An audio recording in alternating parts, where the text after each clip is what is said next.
Ayan.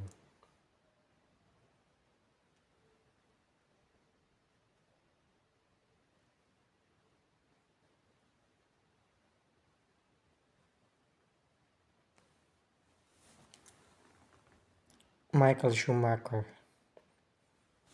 Ayan. So ayun guys, pinapakita ko sa inyo yung mga koleksyon ko ng Ferrari. Mga vintage pictures at saka yung frame. Ito. Yan, na-acquired natin din sa mga bangkarela. Ito si autograph to ni Eddie Irvine. Yung nag-champion siya sa Ferrari. Then this one. Kauna-unang champion ni Michael Schumacher. Yan. Al Ferrari Club Maranello.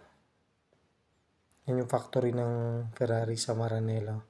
Tapos yan yung autograph ni Michael Schumacher. Yan.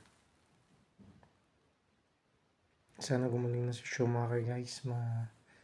Medyo matagal na siya nakakoma. Sana maging ayos ang kanyang karamdaman. Bale, siya yung may hawak ng 7-time world champion ng Formula 1.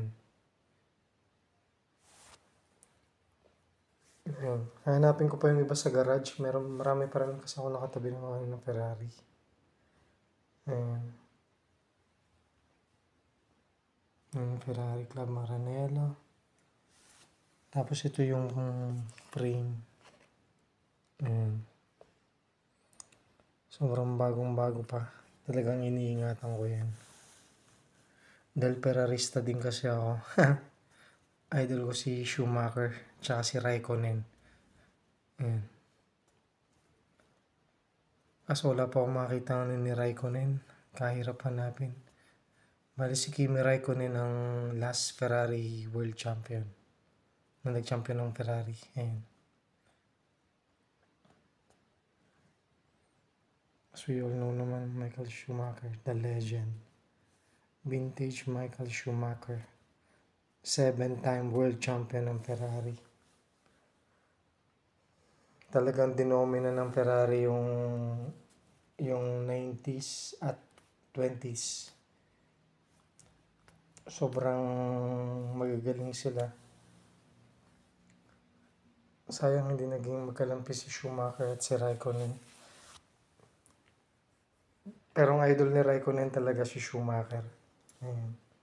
Sila yung laging nagkakalaban noong 2006, 2007, 2005, McLaren, Mercedes laban sa Ferrari. Ayan. Kaya mapalad tayo guys na nagkaroon tayo ng collection ito as a part of history ng Ferrari. Ayan. So, ayan. Maraming salamat sa inyo. Tsaka abangan nyo ng mga susunod nating ipapakita sa vintage. Mga vintage na item, collection, collectibles. Ayan. Michael Schumacher.